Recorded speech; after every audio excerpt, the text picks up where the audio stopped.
네, 기초인문과정 10번째 시간은 공인중개사 법령의 마지막 부분입니다. 교육과 보칙이라고 하는 단원, 그리고 공인중개사 협회, 그리고 공인중개사 법령의 지도감독, 행정처분, 벌칙이라고 하는 부분 정리해 보도록 할 겁니다. 먼저 교육에 관한 부분 살펴볼 건데요. 공인중개사 법령에 규정되어 있는 교육이 4가지 교육이 있습니다. 실무교육, 연수교육, 직무교육, 그리고 부동산 거래사고 예방교육이라고 하는 4가지 교육이 있어요. 그래서 항상 이 교육 부분은 4가지 교육을 서로 비교하면서 어떤 공통점과 차이점이 있는가 하는 부분들을 살펴보셔야 됩니다. 먼저 실무교육. 우리가 등록의 기준과 절차 공부할 때 이미 들어봤었던 교육이죠.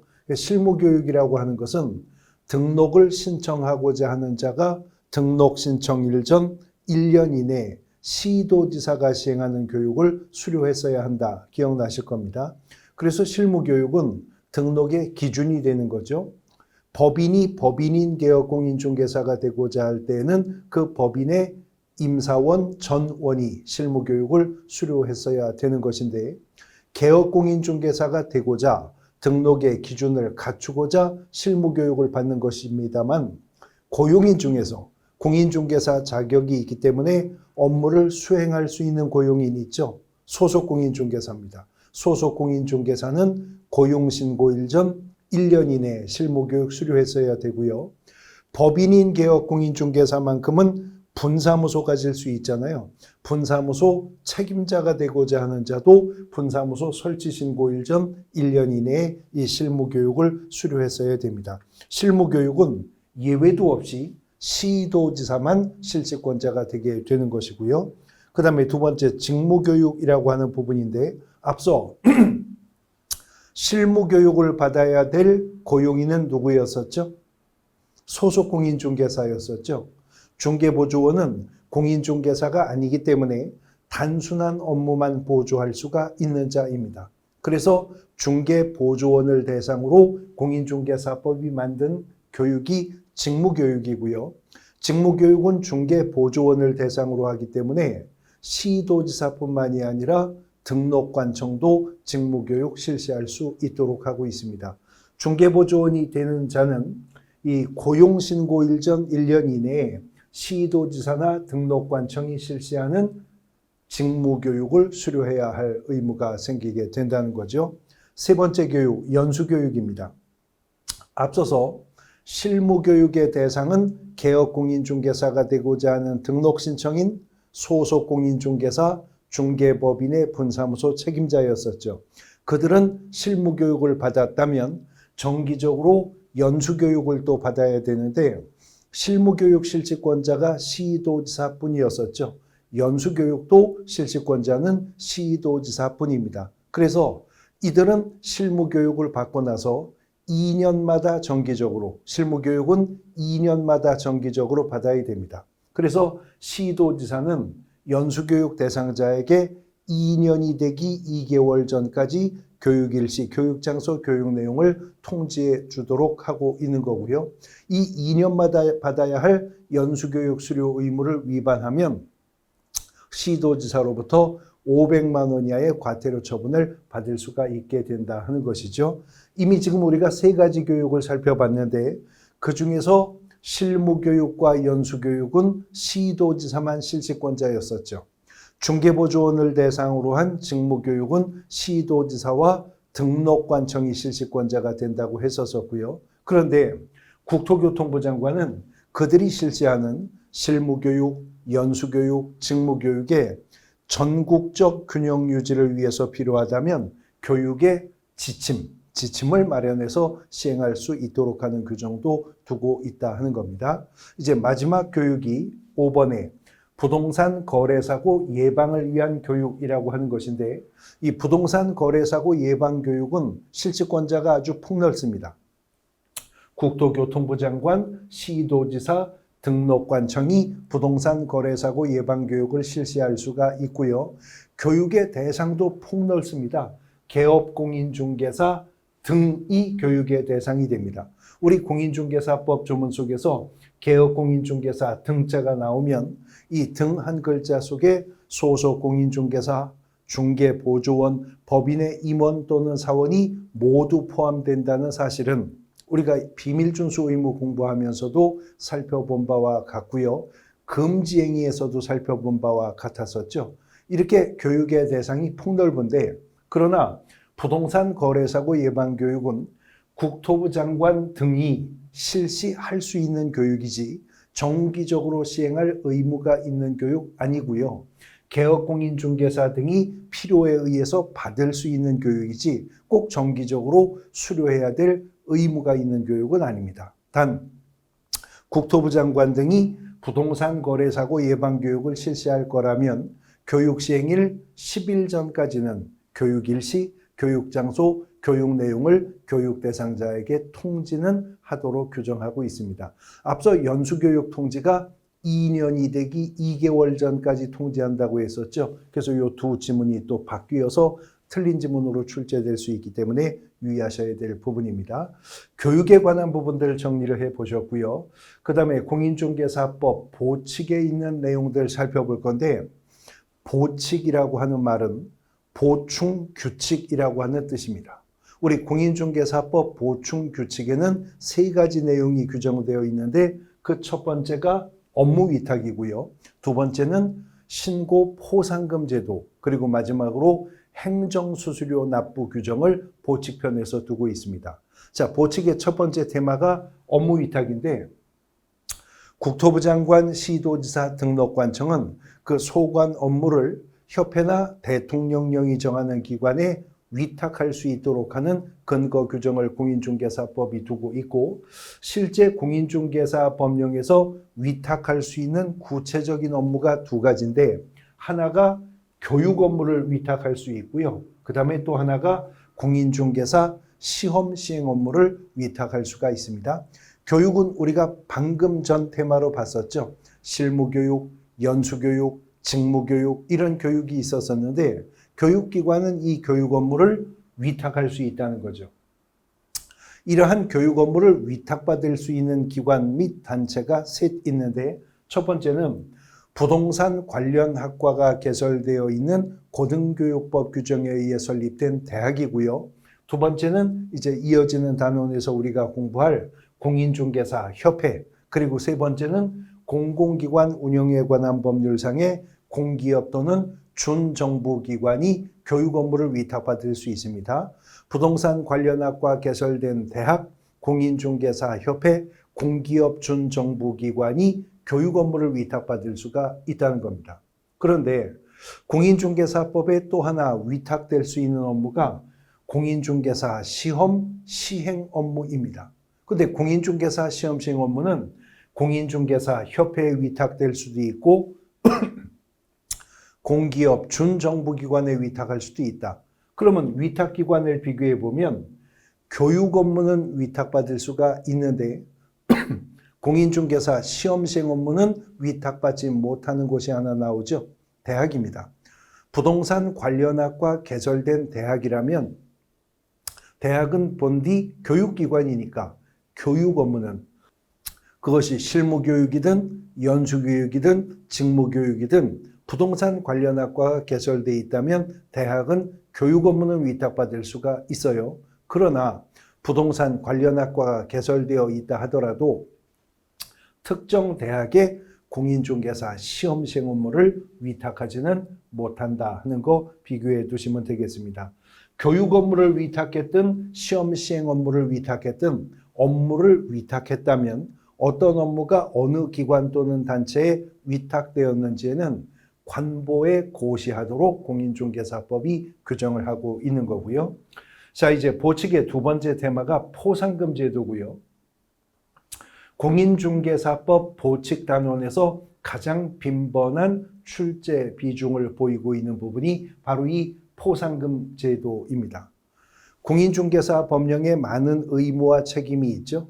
그러한 의무와 책임의 이행을 강제하기 위해서 일정한 의무 위반에 대해서는 신고 또는 고발한 자에게 포상금을 지급하기로 하는 규정을 공인중개사법이 규정하고 있는데, 그러면 어떤 위반 사유를 신고 또는 고발했을 때 포상금 받을 수가 있겠는가 하는 것입니다. 첫 번째, 중개사무소를 개설 등록하지 않고 중개업을 한 자, 무등록 중개업자 말하는 거죠. 그자 신고 고발하면 포상금 받을 수가 있고요.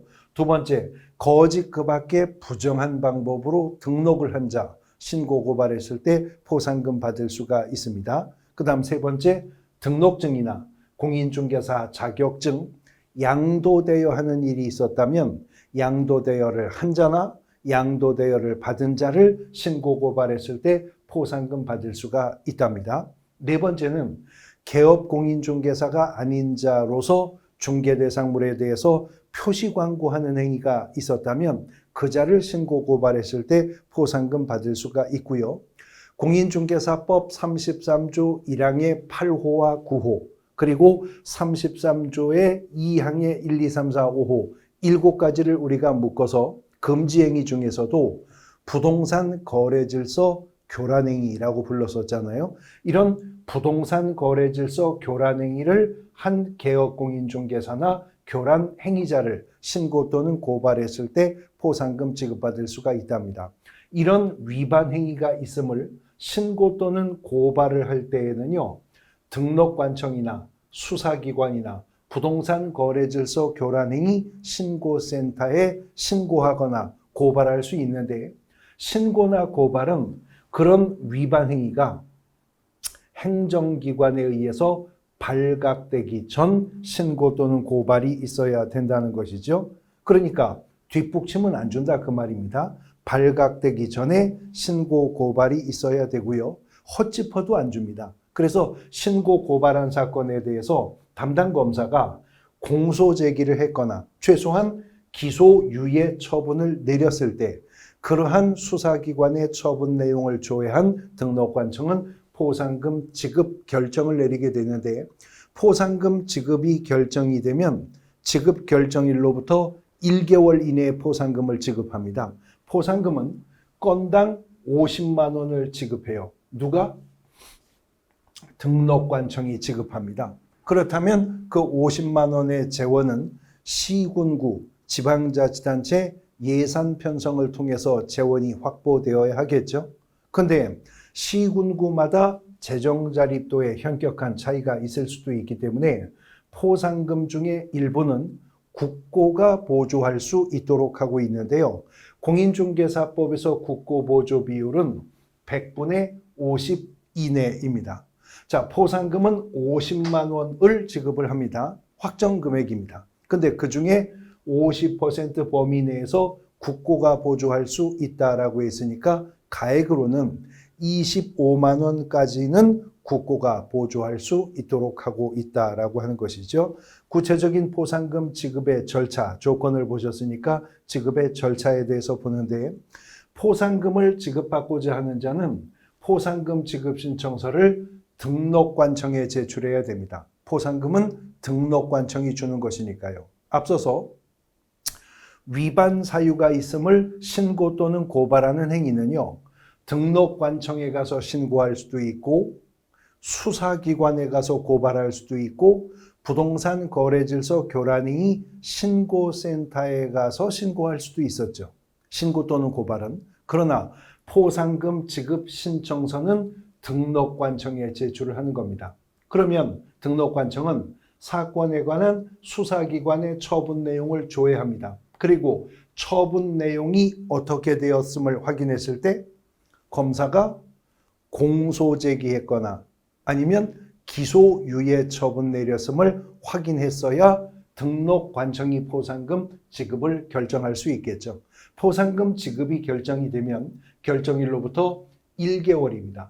1개월 이내에 포상금을 지급한다. 우리 공인중개사법에서 공인중개사 자격증 교부도 합격자 결정 공고일로부터 1개월 이내에 자격증 교부하도록 하고 있죠. 포상금도 지급 결정일로부터 1개월 이내에 포상금을 지급하도록 합니다. 비교해 두셔야 되고요. 이제 우리가 뒤에 가서 부동산 거래 신고 등에 관한 법령 위반에 따르는 포상금도 공부하게 될 거예요. 그런데 포상금도 공인중개사법상의 포상금은 지급 결정일로부터 1개월 이내에 지급한다고 규정하고 있지만 부동산 거래 신고 등에 관한 법령에서의 신고 포상금은 지급 신청서가 접수된 날로부터 2개월 이내에 또 지급한다고 규정하고 있거든요.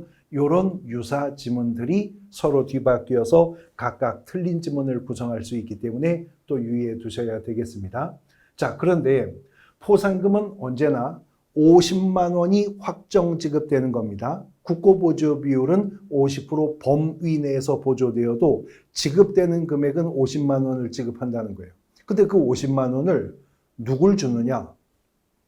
신고 또는 고발한 자를 주겠죠. 그런데 하나의 사건에 대해서 2인 이상이 공동으로 신고 또는 고발을 한 경우라면 그 공동 신고 또는 고발한 자들이 배분 방법에 합의를 해왔다면 합의한 바에 따라 50만 원을 가지고 나눠줍니다.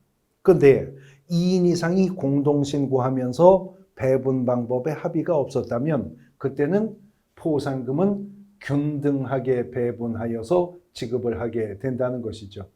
균등하게 배분해서 지급한다는 것은 얼마씩 준다는 거죠?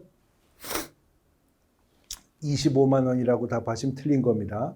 그건 공동신고자가 몇 명이 되느냐에 따라 달라지겠죠. 2명이 공동신고했는데 그들이 배분 방법에 합의가 없었다면 그때는 25만 원씩 배분 지급이 균등 배분 지급이지만 5명이 공동신고했으면 10만 원씩, 10명이 공동신고했으면 그때는 5만 원씩, 그러니까 n분의 1로 나누어서 포상금은 지급되게 될 것이다 라고 하는 거죠. 그런데 만일 하나의 사건에 대해서 2건 이상의 신고 또는 고발이 접수되었다. 이때는 선착순 지급입니다.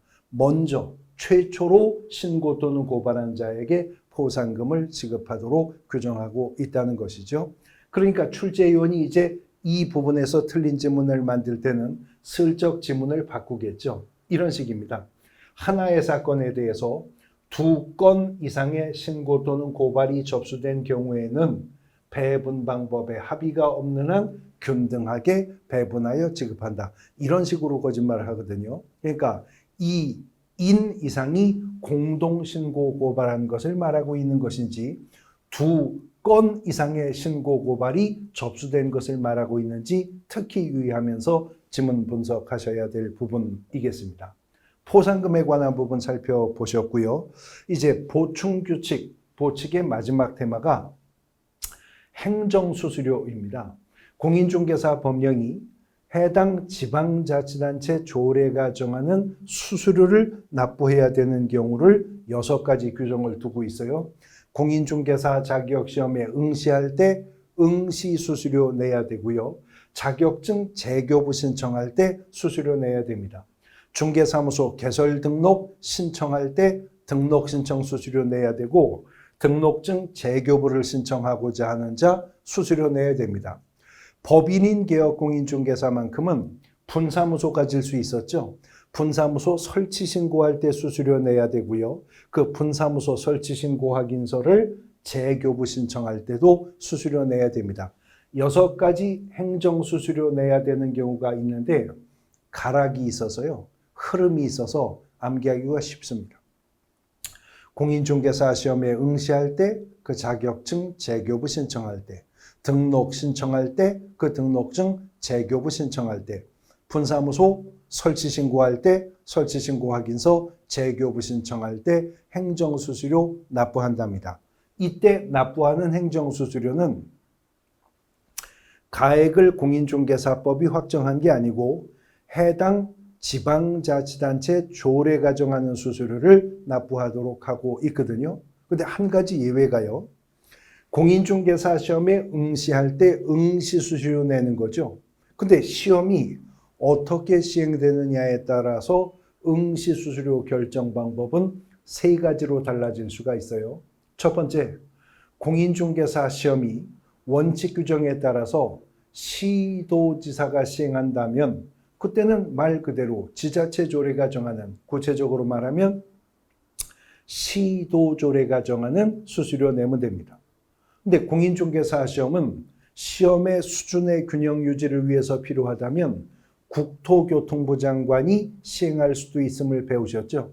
그때는 응시수수료는 국토교통부 장관이 결정 공고하는 수수료 납부하게 됩니다. 근데 우리가 이 시간에 배웠는데 공인중개사 시험 시행 업무가 위탁될 수 있다고 배우셨잖아요. 업무가 위탁되었을 때의 수수료는 위탁을 받은 자가 위탁을 한 자의 승인을 얻어서 결정 공고하는 수수료 납부하도록 하고 있다라고 하는 겁니다. 행정수수료에 관한 부분까지 살펴서 우리가 보칙편의 기초이론들은 다 정리를 해 보신 거고요. 그 다음 단원 넘어가 보겠습니다. 자, 이어지는 다음 단원은 공인중개사 협회입니다. 자, 협회라고 하는 걸 보니까 하나의 단체를 의미한다는 거 알 수 있죠. 의사협회, 변호사협회, 건축사협회 등과 같이 공인중개사협회는 하나의 전문 직업사들의 전문 자격사들의 단체입니다. 그런데 공인중개사법 41조가 협회 설립과 관련해 개업공인중개사인 공인중개사는 이라고 출발하면서 바로 그 문장의 주어 속에 괄호를 넣었어요. 그리고 괄호 안에 부칙상의 개업공인중개사를 포함한다라고 하는 표현을 썼다는 거죠. 자, 그럼 여기서 우리가 알 수 있는 것이요. 공인중개사 협회 회원은 모두 공인중개사이다. OX, X라는 걸 알 수 있죠. 부칙상의 개업공인중개사를 포함한다라고 하니까 공인중개사협회 회원 중에는 공인중개사가 아닌 개업공인중개사, 부칙상의 개업공인중개사도 포함된다는 걸 알 수가 있습니다. 변호사협회 회원은 모두 변호사이겠죠. 의사협회 회원은 당연 의사일 겁니다. 약사협회 회원은 모두 약사이겠죠. 그러나 공인중개사협회 회원이라고 해서 모두 공인중개사인 것은 아닌 것이 부칙상의 개업공인중개사를 포함하기 때문에 그렇습니다. 그래서 부칙상의 개업공인중개사를 포함한 공인중개사인 개업공인중개사는 중개업의 그 자질 향상, 품위유지, 중개업에 관한 제도 개선 및 운용에 관한 업무를 효율적으로 수행하기 위하여 항상 어쩌고 저쩌고 위하여가 해당 제도의 도입 목적이거든요. 그러니까 협회는 자질 향상, 품위유지, 중개업의 제도의 개선에 관한 운용에 관한 업무의 효율적 수행이 목적인데 그걸 위해서 공인중개사협회를 설립 뭐예요? 할 수 있음이죠. 자, 협회를 설립할 수 있다라고 했으니까 공인중개사협회 설립이 임의적이라고 하는 것을 알 수가 있죠. 그리고 할 수 있다라고 했으니까 이미 기존의 공인중개사협회가 존재하고 있다 하더라도 제2의 제3의 협회를 저들이 만들 수 있다는 거죠. 협회 설립이 복수주의가 인정이 된다는 걸 알 수가 있습니다.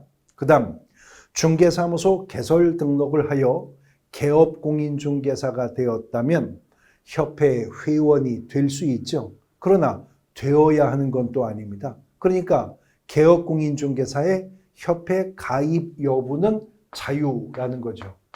이게 예전부터 그랬었던 것이 아니기 때문에 유의하셔야 되는데 지금은 이 단체의 명칭이 공인중개사협회라고 칭하고 있는데 예전에 구부동산중개업법 시절에는 부동산중개업협회라고 불리웠었던 단체입니다. 그런데 전문 자격사의 명칭을 부각하기 위해서 그 부동산중개업협회라고 하던 단체의 명칭을 법령 개정 과정에서 공인중개사협회로 명칭을 개정한 거예요. 근데 그렇게 명칭을 개정하다가 보니까 부칙상의 개업공인중개사의 지위가 애매해져서 괄호 안에 부칙상의 개업공인중개사도 공인중개사협회의 일원이 될 수 있음을 명시해 두게 된 것입니다. 근데 예전에 부동산중개업협회 시절 초반기에는요. 중개사무소 개설 허가, 예전엔 허가제였었죠. 지금은 등록제지만 허가를 받아 개업공인중개사가 되면 협회 자동회원으로 가입이 되었어요. 그리고 예전에 부동산 중개업협회는 단일협회만 인정이 되었었죠. 그래서 개업공인중개사면 당연히 부동산 중개업협회의 회원이었었기 때문에 그 당시 부동산 중개업법상의 법적 의무 중에는 개업공인중개사의 의무 중 협회 정관 준수 의무 이런 의무도 있었습니다. 그런데 지금은 공인중개사협회 설립은 임의적이고 그래서 복수협회가 존재할 수 있고 중개사무소 개설 등록하여 개업공인중개사가 되었다 하더라도 협회 회원이 될 거냐 말 거냐 개업공인중개사 맘이고요. 여러 개의 협회가 존재한다면 어느 협회를 선택하여 내가 가입할 것인가도 자유라고 하는 거죠. 단 협회는 설립의 절차 중에서는 인가주의의 방식을 취하게 된다는 겁니다. 그래서 공인중개사협회는 설립 임의주의, 복수주의, 가입 여부는 자유주의, 설립의 절차 중에서는 인가주의의 방식을 취하게 된다는 거죠. 공인중개사법 41조가 1항에서 이렇게 협회 설립의 목적을 규정하고 나서요. 2항에서 협회는 법인으로 한다라고 규정하고 있습니다. 아마도 공인중개사 법령 조문 중에 가장 짧은 문장일 것입니다. 협회는 법인으로 한다라고 하는 규정입니다. 그런데 공인중개사협회는 부칙상의 개업공인중개사를 포함한 개업공인중개사들이 모여 만든 단체죠. 특정한 목적을 위해서 모인 사람의 결집이기 때문에 민법상의 법인 분류 기준에서는 사단법인에 속하겠죠. 더 구체적인 분류로 들어간다면 비영리 사단법인의 성격을 갖게 될 것입니다. 그래서 공인중개사법 43조는 협회와 관련해서 공인중개사법에 규정된 내용 외에는 민법 중 사단법인에 관한 규정을 적용한다라고 하는 민법의 준용 규정을 두고 있다는 겁니다. 자, 이러한 공인중개사협회 설립의 절차인데 먼저 사단법인이기 때문에 협회를 설립하기 위해서는 정관을 작성해야 되겠죠. 공인중개사협회라고 하는 사단법인 설립을 위한 정관 작성은 300명 이상이 발기인이 되어서 정관을 작성했어야 됩니다. 이렇게 해서 작성된 정관은 창립총회로 회부가 되고요. 협회 창립총회는 600명 이상의 회원이 출석을 하고 그 600명 이상 중 과반수가 정관에 동의를 해야 되는데 창립총회 출석한 600명은 구성 분포가 서울특별시에서 100명 이상, 나머지 각 시 및 도에서는 20명 이상씩 골고루 분포된 가운데 600명 이상을 구성했어야 한다는 거죠. 이렇게 해서 창립총회에서 정관이 의결이 되면 협회는 설립에서 인가주의의 방식을 따른다고 했었죠. 그래서 인가권자인 국토교통부 장관에게 설립 인가를 받아야 비로소 주사무소 소재지에서 설립 등기를 할 수가 있게 되고요. 설립 등기를 하게 된다면 이제 설립 목적 범위 내에서 협회는 온전한 권리 능력을 갖는 하나의 법인으로 성립되게 된다는 거죠. 이런 공인중개사협회는 하부 조직으로 정관이 정하는 바에 따라서 지부와 지회를 둘 수 있는데 지부는 시도 단위로 지회는 시군구 단위로 둘 수가 있습니다. 그래서 협회가 지부를 설치한 때에는 시도지사에게, 지회를 설치한 사실은 등록관청에게 그 설치 사실을 신고하도록 하고 있고요. 협회도 사단법인이니까 최고 의사결정기관으로 총회를 두겠죠. 공인중개사협회 총회 의결사항은 지체 없이 국토교통부 장관에게 보고하도록 하고 있습니다. 공인중개사법 시행령 31조는 이렇게 해서 성립된 공인중개사협회의 고유 업무에 대해서 규정을 두고 있어요. 회원의 품위 유지를 위한 업무, 부동산 중개제도의 연구 개선에 관한 업무, 회원의 자질 향상을 위한 지도 교육 연수에 관한 업무, 또 또 회원의 윤리영장 제정 및 실천에 관한 업무, 부동산 정보 제공에 관한 업무, 그리고 공제사업. 그 밖에 협회 설립 목적 달성을 위해서 필요한 업무를 협회는 고유 업무로 할 수 있습니다. 그런데 이런 업무는 시행령 31조가 규정한 협회의 고유 업무이고요. 협회에게 부여된 고유 업무는 아니지만 협회가 위탁을 받으면 할 수 있는 업무를 이미 우리가 앞선 보칙편 업무위탁편에서 본 게 있었죠.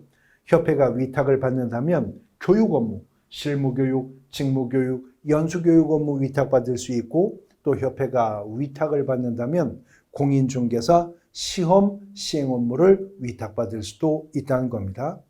협회의 고유 업무 중에서 가장 핵심이 되는 업무가 공제사업입니다. 그래서 협회 공제사업은 협회가 할 수 있는 고유 업무이긴 한데 단 협회가 공제사업을 한다면 미리 공제규정이라고 하는 것을 제정해서 국토교통부 장관의 승인을 받아야 협회가 공제사업을 할 수 있고요.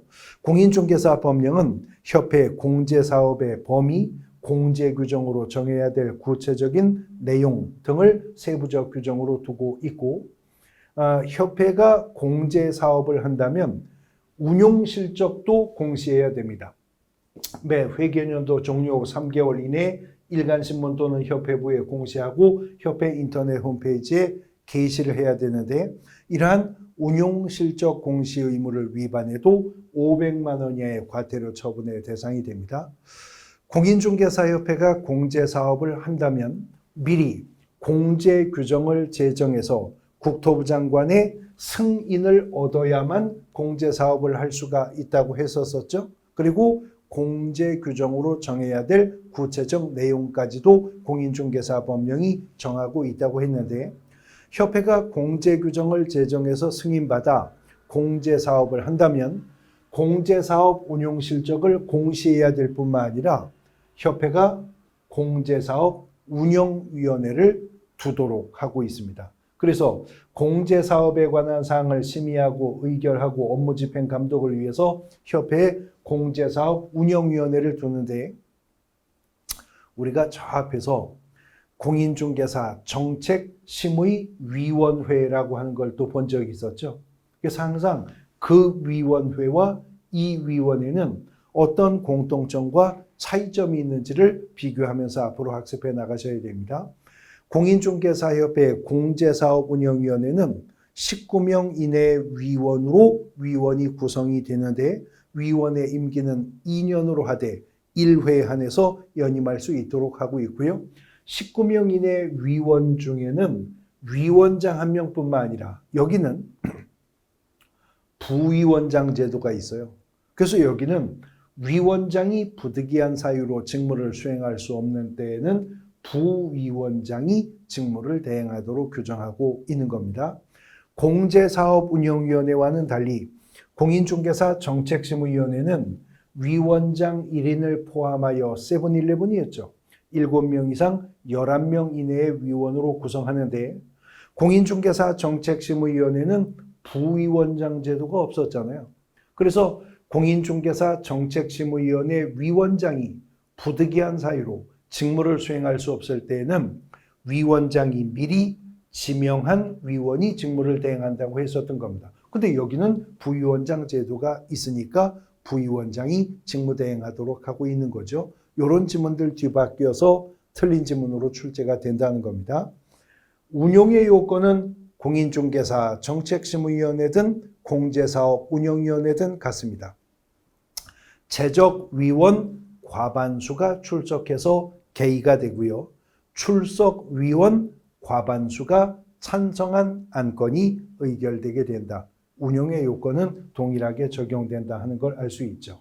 자, 이제 공인중개사 법령의 가장 마지막 테마가 행정처분 및 벌칙이라고 하는 단원인데 공인중개사법 위반에는 행정처분이 가해질 수도 있고요. 벌칙이 부과될 수도 있습니다. 그 중에 먼저 행정처분이라고 하는 부분인데 공인중개사법 위반에 가해지는 행정처분은 5가지가 있고요. 그것은 3가지 취소와 2가지 정지 처분입니다. 등록 취소, 자격 취소, 지정 취소 3가지 취소 처분과 업무 정지, 자격 정지 2가지 정지 처분으로 공인중개사법에 행정처분이 규정되어 있습니다. 이 중에서 등록 취소 처분과 업무 정지 처분은 개업공인중개사를 대상으로 하는 행정처분인데 한 가지 유의할 것은 그 개업공인중개사가 법인인 개업공인중개사라면 업무정지 처분만큼은 법인 또는 분사무소별로도 업무정지 처분은 내릴 수가 있습니다. 자, 등록 취소와 업무정지 처분의 대상이 개업공인중개사라면 당연히 처분권자는 누구겠어요? 등록관청이겠죠. 중개사무소가 속한 지역을 관할하는 시장, 군수, 구청장이 개업공인중개사를 대상으로 등록 취소 처분과 업무정지 처분을 내리게 된다는 것인데 등록 취소 처분만큼은 적발한 등록관청이 등록을 취소하여야 하는 경우도 있고요. 적발한 등록관청이 위반의 동기나 결과를 참작해 등록을 취소할 수 있는 사유가 있어서 우리가 이제 앞으로 전자를 절대적 등록 취소 사유, 후자를 상대적 등록 취소 사유라고 부를 겁니다. 그 다음 자격 취소와 자격 정지는 자격 취득자를 대상으로 하겠죠. 공인중개사가 대상이 될 거예요. 그런데 자격 취소는 공인중개사라면 다 자격 취소의 대상이 되는데 자격 정지 처분은 본법이 공인중개사 중에서도 소속 공인중개사의 위반 행위를 전담마크하려고 만든 행정처분이 자격 정지라고 하는 행정처분입니다. 그래서 자격 취소와 자격 정지는 자격증을 교부한 자가 누구죠? 시도지사죠. 자격증을 교부한 시도지사가 처분권자가 되는 겁니다. 그 다음 거래정보사업자를 대상으로 한 유일한 행정처분이 지정취소인데 지정을 누가 해줬어요? 국토부 장관이 지정권자였었잖아요. 그러므로 국토부 장관만 거래정보사업자 지정 취소 처분 권한을 행사할 수 있는데 지정 취소와 정지 처분들은 언제나 재량 처분이고요. 다시 말해 문장으로 표현하면 할 수 있다, 할 수 있다고요. 자격 취소 처분은 기속 처분이므로 하여야 한다라고만 문장 구성할 수 있어요. 그러나 등록 취소 처분은 적발한 등록관청이 등록을 취소하여야 하는 사유도 있고 적발한 등록관청이 등록을 취소할 수 있는 사유도 있다는 점 유의해 두셔야 됩니다. 이제 우리가 기본 이론 과정 가서 구체적인 행정처분 사유들 연결해 차근차근 암기해 나가야 될 겁니다. 공인중개사법 위반에는 이러한 행정처분이 부과될 수도 있고 벌칙이 부과될 수도 있는데요. 벌칙은요. 행정형벌이라고 하는 벌칙과 행정질서벌이라고 하는 벌칙이 있습니다. 그래서 행정형벌은 위반 사유에 따라서 3년 이하의 징역 또는 3천만 원 이하의 벌금형이 아니면 1년 이하의 징역 또는 1,000만 원 이하의 벌금형 둘 중에 하나입니다.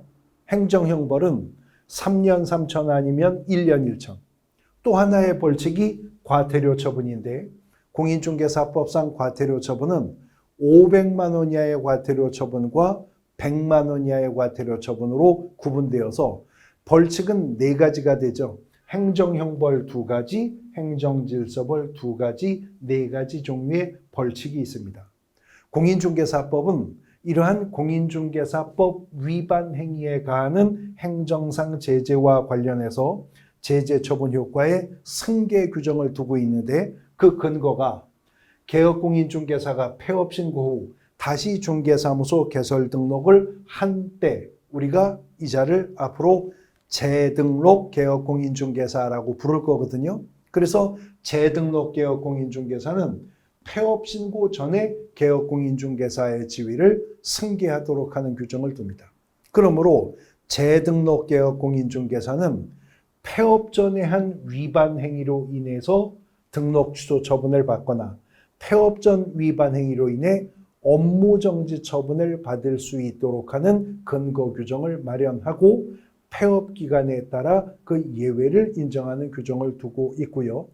재등록 개업 공인중개사에게는 개업 공인중개사가 폐업 전 업무 정지나 과태료 처분을 받았을 때 그 처분일로부터 1년간은 그 누적의 효과가 그대로 승계되도록 하는 근거 규정도 마련하고 있다는 거죠. 그 세부적인 내용과 그 사례 속의 적용의 문제는 우리가 이제 기본 이론 과정 속에서 하나하나 차근차근 살펴보게 될 겁니다. 자, 여기까지가 공인중개사 법령 편에 대한 부분이었었고요. 이제 이어지는 기초입문과정 11강에서는 부동산 거래 신고 등에 관한 법령편의 기초입문 내용들 정리해 볼 것입니다.